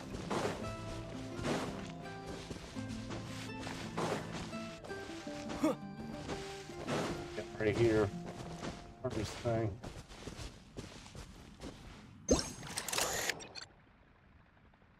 Oh, there you are. I've been looking everywhere for you. Excuse me. This sucrose. Something wrong, Sucrose? Oh, no. I was just looking for a piece of alchemy equipment we needed for the event. Master Albedo has always been careful with our costs. We maximize the use of every piece of lab equipment we have. So if something hasn't been used in a while, it's usually pretty old. Take this, for example. We've used it a few times before, but we found the effectiveness and ease of use somewhat lacking, so it was sidelined quite quickly. According to the mages, it was meant to be placed in the city, but it went missing after being tossed into the magic bubble. Luckily, I found it. I just don't know why it ended up here of all places. Well, all that matters is that you found it in the end, right? We'll contact Nicole and get her to send it back to the right spot. Great. Thank you. That should be everything.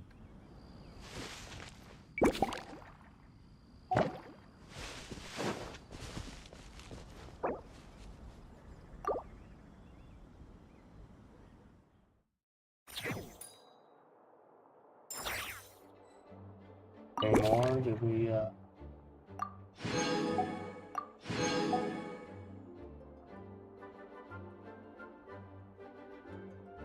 Did...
And up there.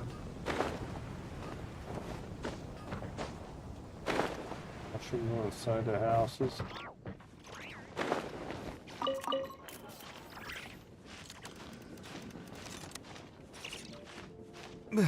Yes.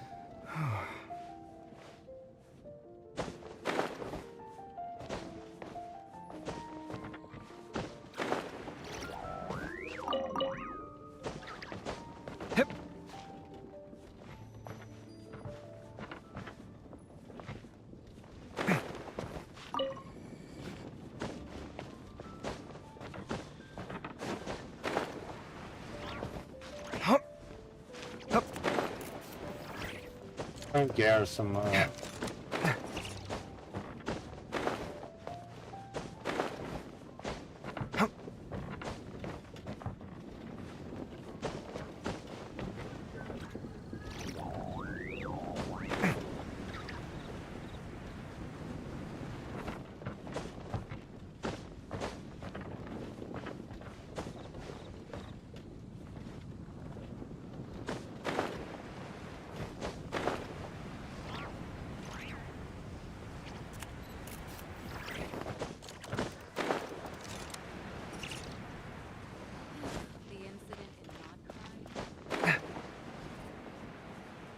down here.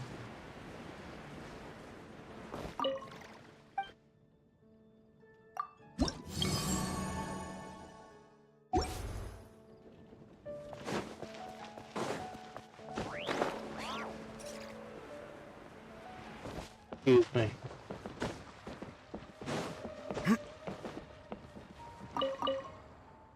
Just strange, it's like they can only be seen from the inside an island. I mean,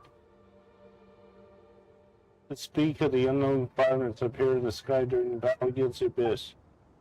We thought they were abyssal weapons, poised to descend upon us, bring destruction. Wait, but then they're... research. I just... Hup.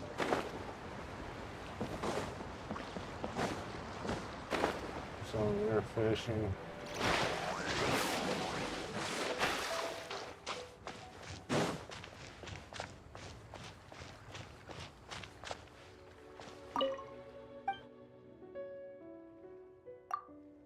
What supplies he has?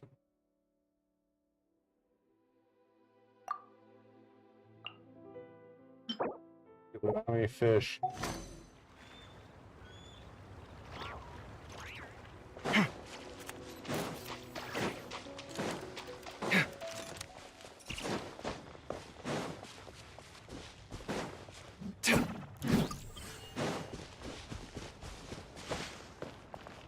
Yeah. Ta. Ha. Hey ya.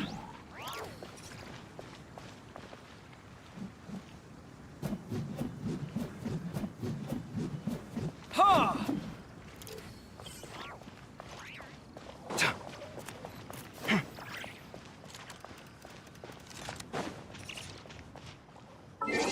What we could do next? What's our dog cry?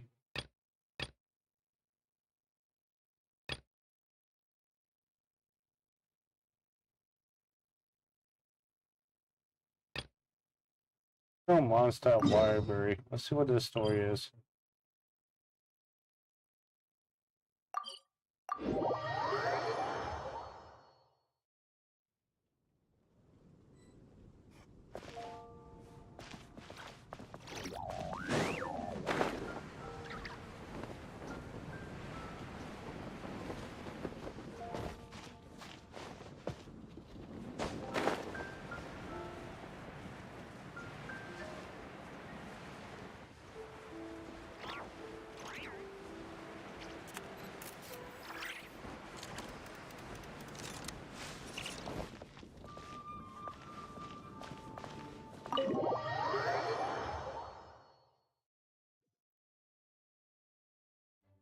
To the library.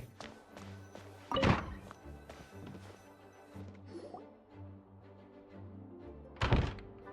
in the Mondstat library, huh? Talk about a trip down memory lane. Then what? Feels like we were here just yesterday. So we're supposed to find the seeds of the story, right? What do you think that means? Well, we're in a library, so it's gotta be books, right? But seriously, there's so many here. How are we supposed to know which ones we need? Making a racket in a library? You should know better than that. Lisa! Oh, sorry about that. Now, who do we have here? Ah, my golden-haired cutie. And my little horn cutie, too. Sorry, Miss Lisa. I know you taught me to be quiet in the library, but Paimon was just trying to help. Please don't be too hard on her. Well, it has been far too long since we saw each other, so I suppose I can let it slide just this once. Well, Lisa's been mentoring you. Well, Lisa's been mentoring.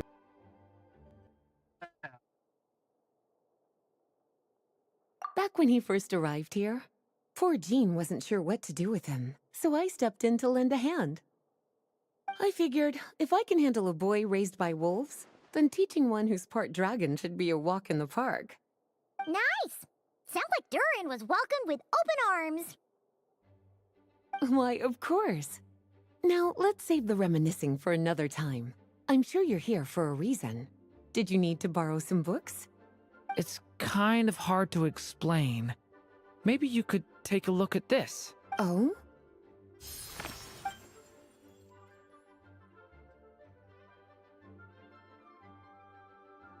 Ah, I see. These so-called seeds of the story must be the books that inspired its creation. That's just how it is with stories. They grow out of the tales that came before them. And that mage, I can almost picture her here, hundreds of years ago, scribbling away at one of these very desks. But we don't know anything about this story. How are we supposed to figure out which books inspired it? As it happens, just before I found you here, I was looking into something rather peculiar. One of the knights reported seeing some books that weren't listed anywhere in our catalog. Stranger still, just as he went to reach out for them, the books vanished into thin air. And then, a while later, while he was browsing through other shelves, there they were again. Seriously? That particular knight knows this library inside and out. I'd be very surprised if he was seeing things.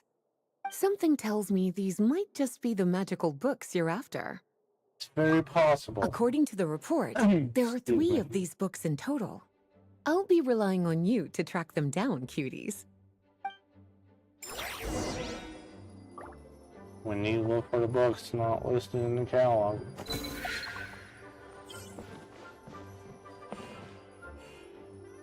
Oh, wait! Did Klee write this one? Don't be Should this jumping even be treasure here? We trail. better show it to Lisa.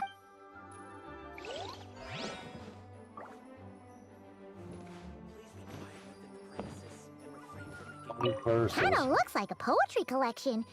But why is part of the title missing? Let's see what Lisa makes it.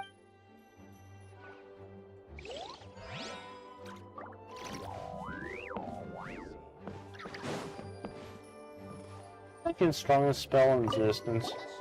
Second strongest spell in existence. Do not show Klee. Wait, there's actually a book like that right here in the Mondstat library? That title's just gonna make people... Huh. There's definitely something fishy about... Not show Klee.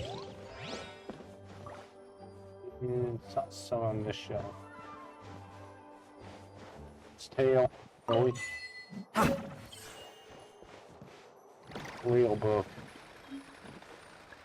An experiment log? Looks like part of the title's been a... There's something seriously...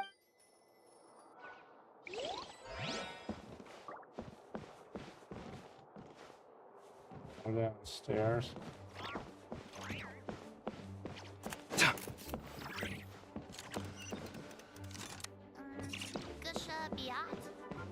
Come on, Lisa. Well, did you make...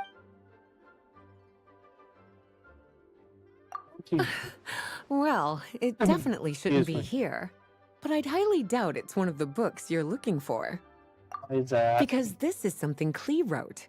It's a compilation of all the best fish blasting spots around Mondstat, as well as the most convenient places to stash her new jumpy dumpties. Of course, there's no way she'd get away with keeping a book like that in her bag. And she'd be in big trouble if Jean were to find out.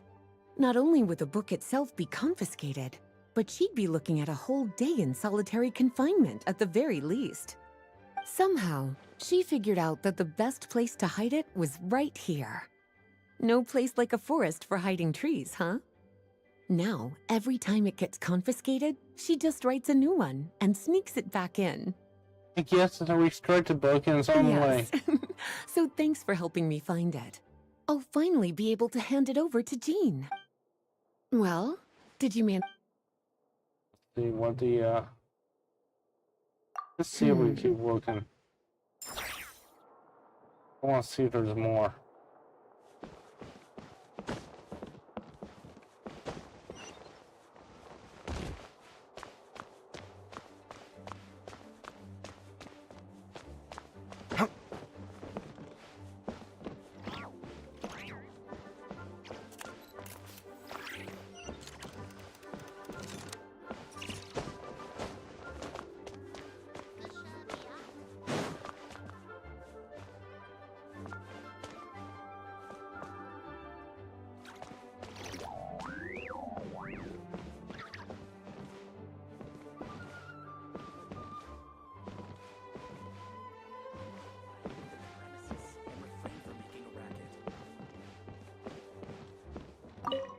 Let's talk to her Well, again. did you manage to find... I don't want to have a blank. This book definitely doesn't belong here. Yeah, we can tell just from reading the title. Albedo was the one who brought it in. He suggested course. I place it on the restricted list and keep it sealed away.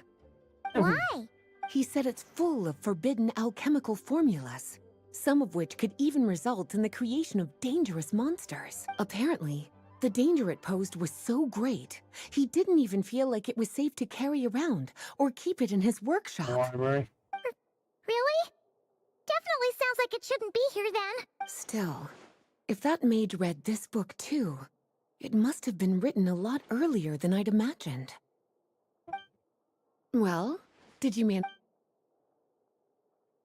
I can strong a spell in this. Truly extraordinary, and certainly not the kind of thing that should be just lying around.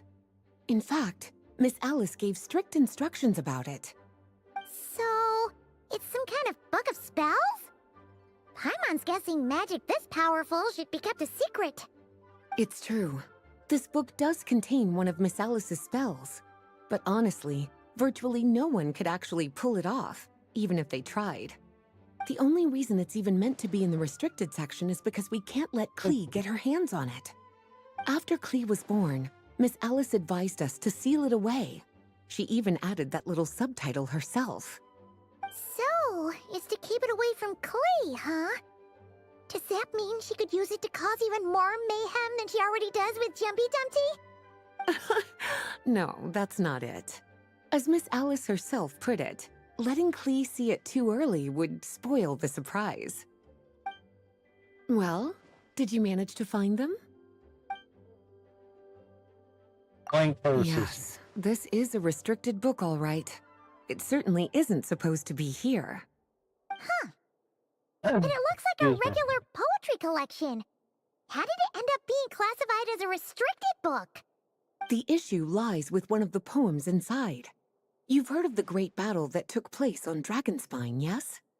500 years ago, during the cataclysm in Conria, an evil dragon descended upon Mondstat. A fierce battle with Dvalin ensued, but in the end, the evil dragon fell, and Dragonspine became its resting place. We're talking about Durin. The Durin of Dragonspine.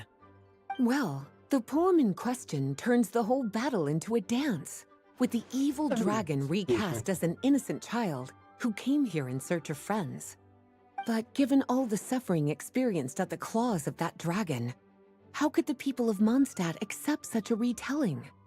Bards are often accused of inventing history or distorting the truth in their ballads. But this one hit a bit too close to home. And since the knights back then were unable to track down the author, they decided to ban the entire collection, blot out the title, and seal it away for good. So the version in the poem, it was all a lie? I'm afraid that question is something only the dragon himself could answer. Well, would you look at that? Seems like these are the little troublemakers you're after. And all three just so happen to be forbidden texts. What kind of story requires reference material like that, I wonder? Forbidden texts? You know, the first time you mentioned that the library had a restricted section, Paimon thought you were just trying to scare us. Are you saying it actually exists? Not really something you should be poking your little nose into, is it, cutie? Sorry. Seeing as it was Miss Alice who asked you to look for these books, I won't question the matter. But they'll need to be sealed away again once you're done, so don't forget to return them. Don't worry, Miss Lisa. I won't forget. Well then, that's all from me. After all that hard work, I think I've earned myself a nice cup of tea. All right, we've gathered all the reference books. What's next?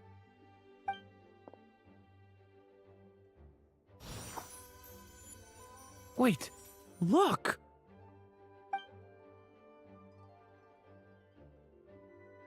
Excuse me, sorry.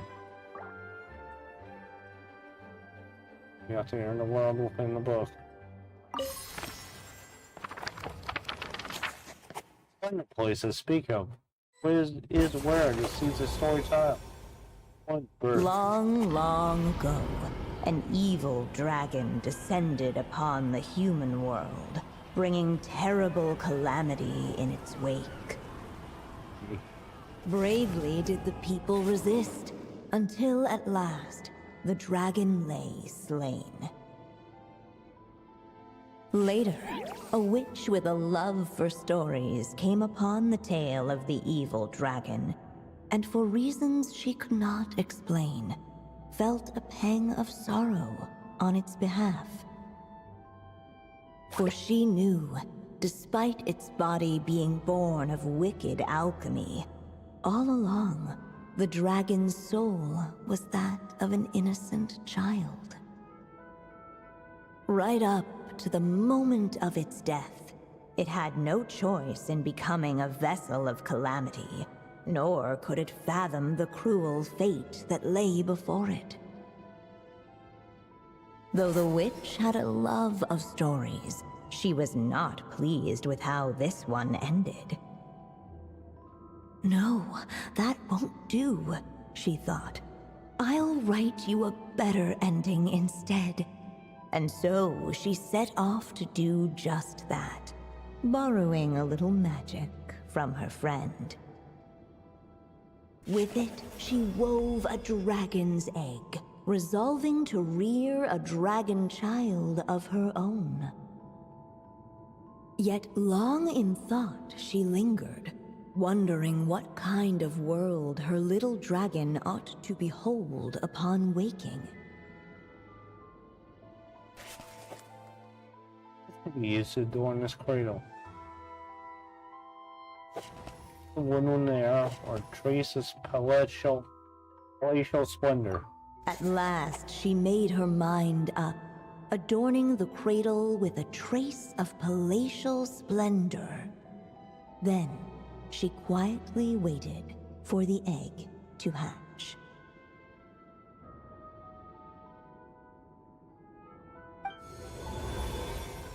Whoa! We're actually inside the story! This must be Aunt Alice's magic. That was open, we just heard, right? Sounds like the story's about Darren. Yeah! A story about me? Why don't we just see where the story takes us? All we know is the beginning at this point. Okay. And now a golden-haired traveler, a silvery sprite, and a dragon-born youth step onto the stage. What new chapter will their arrival bring? Whoa! That came out of nowhere! Was that the same voice we heard just now? Sounds like the story even has its own narrator. Yeah. But why does it sound so familiar? I've missed this. It's just like the stories my mother used to tell me. You mean... Em? She used to tell you stories? Yeah, she loved it. Back when she was still alive. Sorry, we should focus on what we're here to do.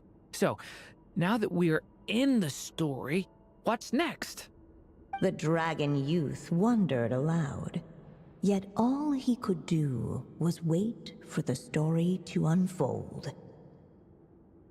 Of course, there's something to be said for helping it along.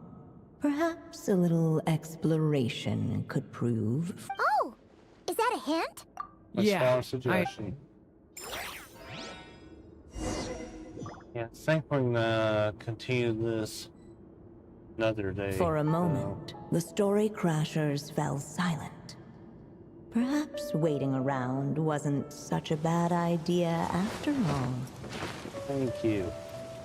Yet those who never stray beyond the main plot often miss the fun little details along the way.